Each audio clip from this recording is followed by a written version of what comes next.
പ്രിയമുള്ളവരെ, ഈ നീറ്റ് ചോർച്ചയുമായി ബന്ധപ്പെട്ട സമര കോലാഹലങ്ങൾക്ക് ശേഷം ആദ്യമായി ഇന്ത്യയിൽ ഒരു ഉപതെരഞ്ഞെടുപ്പ് നടന്നതിൻ്റെ റിസൾട്ട് പുറത്തു വന്നിരിക്കുന്നു എന്നതാണ് ഇന്നത്തെ ദിവസത്തിൻ്റെ ഏറ്റവും പ്രധാനപ്പെട്ട പ്രത്യേകത.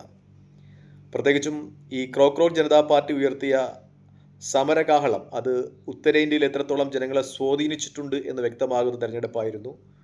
പ്രത്യേകിച്ചും BJPയുടെ ശക്തി കേന്ദ്രങ്ങളിൽ ബീഹാറിലും മധ്യപ്രദേശിലും ഗുജറാത്തിലും നടന്ന ഈ തെരഞ്ഞെടുപ്പ് ഫലത്തിൻ്റെ റിസൾട്ട് അത് വിശകലനം ചെയ്യപ്പെടും എന്ന് തന്നെയാണ് ഏറ്റവും പരമപ്രധാനമായ യാഥാർത്ഥ്യം. പ്രത്യേകിച്ചും BJPയുടെ ഈ സ്ട്രോങ് ഹോൾഡ് മേഖലയിൽ പാർട്ടി തിരിച്ചടികൾ നേരിടുന്നു എന്ന് തന്നെയാണ് ഈ തിരഞ്ഞെടുപ്പ് ഫലങ്ങൾ വിശകലനം ചെയ്യുമ്പോൾ, 3 സംസ്ഥാനങ്ങളിലെയും തിരഞ്ഞെടുപ്പ് ഫലങ്ങൾ വിശകലനം ചെയ്യുമ്പോൾ കിട്ടുന്ന റിസൾട്ട്. ഇന്ത്യയിൽ വീശിയടിക്കാൻ പോകുന്ന ഒരു രാഷ്ട്രീയ മാറ്റത്തിൻ്റെ ആദ്യ ലക്ഷണമായിട്ട് നമുക്ക് ഈ തിരഞ്ഞെടുപ്പ് റിസൾട്ടിനെ കണക്കാക്കാം.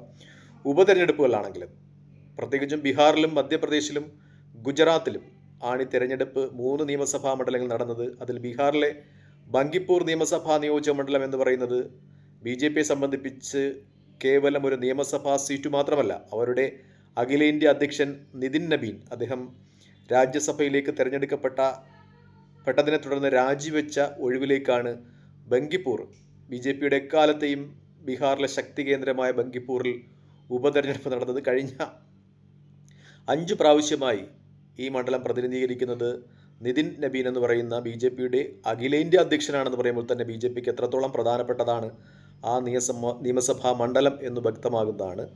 ഈ 5 വർഷം നിതിൻ നബീൻ പ്രതിനിധീകരിക്കുന്നതിന് മുമ്പേ ആ മണ്ഡലം പറ്റ്ന വെസ്റ്റോ സൗത്തോ എന്ന പേരിലൊക്കെ അറിയപ്പെടുന്ന നിയമസഭാ നിയോജക മണ്ഡലമായിരുന്നു. അപ്പോഴും അവിടെ BJP പ്രതിനിധി ഞാനുണ്ടായിരുന്നത്. എൻ്റെ ഒരു അറിവ് ശരിയാണെങ്കിൽ കഴിഞ്ഞ 10-40 വർഷങ്ങളായി തുടർച്ചയായി BJP വിജയിച്ചു വരുന്ന ആ നിയമസഭാ നിയോജക മണ്ഡലത്തിൽ ഉപതെരഞ്ഞെടുപ്പ് നടക്കുമ്പോൾ, ഇന്ന് റിസൾട്ട് പുറത്തു വരുമ്പോൾ BJP അവിടെ 20,000-ലധികം വോട്ടുകൾക്ക് പരാജയപ്പെട്ടു എന്നാണ് അവസാന റിപ്പോർട്ടുകൾ ലഭിക്കുമ്പോൾ വ്യക്തമാകുന്നത്. അതായത് അവിടെ പ്രശാന്ത് കിഷോർ, രാഷ്ട്രീയ വിചക്ഷണൻ, അദ്ദേഹം വിജയിച്ചു എന്ന റിപ്പോർട്ടുകളാണ് പുറത്തു വരുന്നത്. ഏകദേശം 20,000-ൽ പരം വോട്ടുകൾക്ക് BJPയുടെ പ്രമുഖ നേതാവിനെ പരാജയപ്പെടുത്തിക്കൊണ്ട് ഇന്ത്യയുടെ രാഷ്ട്രീയ മാറ്റത്തിൻ്റെ ആദ്യ ദിശാസൂചന നൽകിക്കഴിഞ്ഞു ബങ്കിപ്പൂർ എന്ന ഒരു നിഗമനമാണ് പുറത്തു വരുന്നത്. കഴിഞ്ഞ ബീഹാർ തെരഞ്ഞെടുപ്പിൽ പ്രശാന്ത് കിഷോറിൻ്റെ പാർട്ടി 28 സീറ്റുകളിലാണ് മത്സരിച്ചത്. അത് 26 സീറ്റുകളിലും അവർക്ക് കെട്ടിവെച്ച കാശ് നഷ്ടപ്പെട്ടിരുന്നു. ഇപ്പോൾ ആ പാർട്ടി പ്രശാന്ത് കിഷോറിലൂടെ തിരിച്ചു വരുന്നു എന്നതാണ് ചർച്ച ചെയ്യപ്പെടുന്നത്. ബീഹാറിനെ സംബന്ധിച്ച് പ്രശാന്ത് കിഷോർ കഴിഞ്ഞ നിയമസഭാ തിരഞ്ഞെടുപ്പിൽ മത്സരിച്ചിട്ടുണ്ടായിരുന്നില്ല എന്നതാണ് യാഥാർത്ഥ്യം. കഴിഞ്ഞ പ്രാവശ്യം മത്സരിച്ച് വോട്ടുകൾ പിടിച്ച RJD ഏകദേശം 46,363 വോട്ടുകളാണ് അവിടെ തേജസ്വി യാദവിൻ്റെ RJD പിടിച്ചത്. അവർക്കിപ്പോൾ വോട്ടുകൾ ഏകദേശം 14,273 വോട്ടുകളായി കുറയുന്നു. അതായത് RJDക്കും ആ നിയമസഭാ നിയോജക മണ്ഡലത്തിൽ തിരിച്ചടി നേടിയിട്ടുണ്ട്. പക്ഷേ BJPക്ക് ഏകദേശം 54,000 വോട്ടുകളാണ് കുറയുന്നത്. കഴിഞ്ഞ തവണ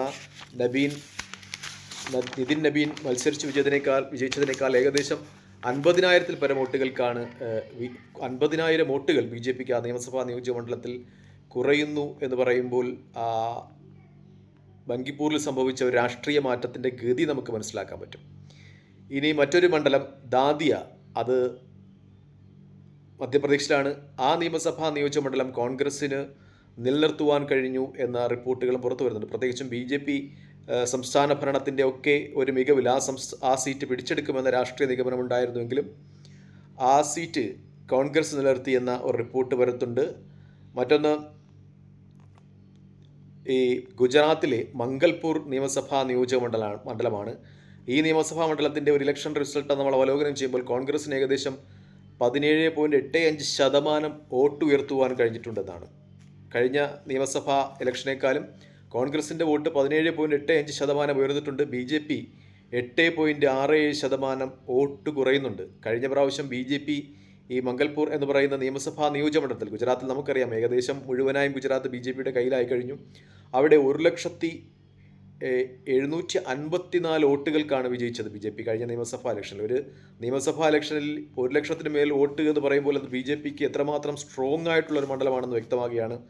അവിടെ ഭൂരിപക്ഷം ഈ ഇലക്ഷനിൽ 30,630 വോട്ടായി കുറഞ്ഞു എന്ന് പറയുമ്പോൾ തന്നെ ഏകദേശം 70,000-ൽ പരം വോട്ടുകളുടെ ഒരു ഇടിവ് ഒരു നിയമസഭാ നിയോജക മണ്ഡലത്തിൽ നിന്ന് ഗുജറാത്തിൽ BJPക്ക് ഉണ്ടായിട്ടുണ്ട് എന്നതാണ് വാസ്തവം. അതായത് ഈ 3 നിയമസഭാ നിയോജക മണ്ഡലങ്ങൾ നമ്മൾ ഒരു അവലോകനത്തിന് വിധേയമാക്കുകയാണെങ്കിൽ ഉത്തരേന്ത്യയിൽ വീശിയടിക്കുന്ന രാഷ്ട്രീയ മാറ്റത്തിൻ്റെ ഒരു ദിശാസൂചകമായിട്ട് തന്നെ നമുക്ക് കണക്കാക്കാം.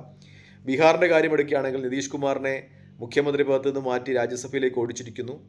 അതിനൊക്കെ എതിരുള്ള ഒരു വിലയിരുത്തൽ അല്ലെങ്കിൽ ഒരു വിധിയെഴുത്തായിട്ട് നമുക്ക് ഈ വോട്ടിംഗ് പാറ്റേണിനെ വിലയിരുത്താം. കാരണം നിതീഷ് കുമാറിന് അവിടെ ന്യൂനപക്ഷങ്ങളുടെയും ഒപ്പം ദളിത് പിന്നോക്ക വിഭാഗത്തിൻ്റെയും ഒക്കെ ശക്തമായ പിന്തുണയുണ്ട്. ഒരുപക്ഷെ അദ്ദേഹത്തെ മുഖ്യമന്ത്രി പദത്തിൽ നിന്ന് മാറ്റിയത് ഈ നിയമസഭാ നിയോജക മണ്ഡലത്തിൽ ബങ്കിപ്പൂരിൽ BJP പരാജയപ്പെടുന്നതിന് കാരണമായേക്കാമെന്ന രാഷ്ട്രീയ നിഗമനം വരുന്നുണ്ട്. ഒപ്പം തന്നെ പാറ്റകളുടെ സമരം ഏറ്റവും കൂടുതൽ പ്രതിഫലിച്ച സംസ്ഥാനങ്ങളിൽ ഒന്നാണ് ബീഹാർ എന്ന രാഷ്ട്രീയ നിഗമനം വരുന്നുണ്ട്.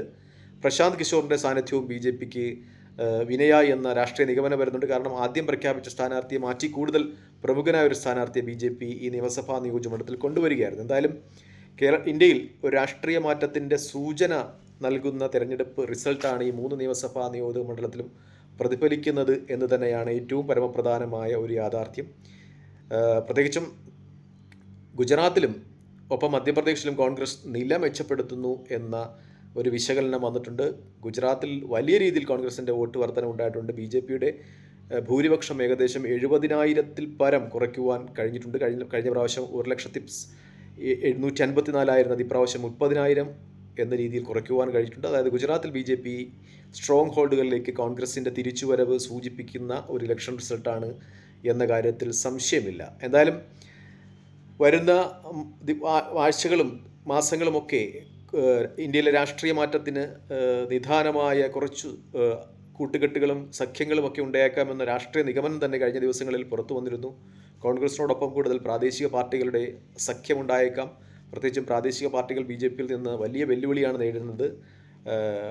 JDU ആകട്ടെ, ഒപ്പം ഒറീസയിലെ ബിജു ജനതാദൾ ആകട്ടെ, ഒക്കെയും BJP ഉയർത്തുന്ന ഒരു ഭീഷണി, പ്രത്യേകിച്ചും BJP ഉയർത്തുന്ന ഈ പ്രാദേശിക പാർട്ടികളുടെ ഒരു നശീകരണവും ആ സ്ഥാനത്തേക്ക് BJPയുടെ ഒരു കടന്നുകയറ്റവും BJP വളരെ പർപ്പസ്ഫുള്ളി തന്നെ മുന്നോട്ട് വയ്ക്കുന്ന ഒരാശയമാണ്. അതിനെ പ്രതിരോധിക്കുവാൻ കോൺഗ്രസിനോടൊപ്പം കൂടുതൽ പ്രാദേശിക ഘടകകക്ഷികൾ, പ്രത്യേകിച്ചും ഭാഷാ അടിസ്ഥാനത്തിൽ പ്രവർത്തിക്കുന്ന ഘടകകക്ഷികൾ വന്നേക്കാം എന്ന രാഷ്ട്രീയ നിഗമനം പുറത്തു വരുന്നു. അതിനൊരു ഒരു പടി കൂടി ഉപോത്ഫലമാകുന്ന റിസൾട്ടാണ് ഇപ്പോൾ ഈ ഉപതെരഞ്ഞെടുപ്പിൽ ഉണ്ടായിരിക്കുന്നത്. കാരണം BJP അവരുടെ നീണ്ടകാലം നിലനിർത്തിപ്പോന്ന ബങ്കിപ്പൂർ, മാത്രമല്ല അവരുടെ അഖിലേന്ത്യാ അധ്യക്ഷൻ പ്രതിനിധീകരിച്ച സീറ്റ്, ആ സീറ്റ് നഷ്ടപ്പെട്ട് നിൽക്കുന്ന ഒരു രാഷ്ട്രീയ കാലാവസ്ഥയിൽ ഭാരതത്തിൽ ഒരു രാഷ്ട്രീയ മാറ്റത്തിൻ്റെ ദിശാസൂചകം ലഭിക്കുന്നു എന്ന രീതിയിലുള്ള രാഷ്ട്രീയ നിഗമനങ്ങൾ തന്നെയാണ് ഈ 3 ഉപതെരഞ്ഞെടുപ്പുകളെയും വിശകലനം ചെയ്തുകൊണ്ട് പുറത്തു വരുന്നത് എന്നത് യാഥാർത്ഥ്യമാണ്.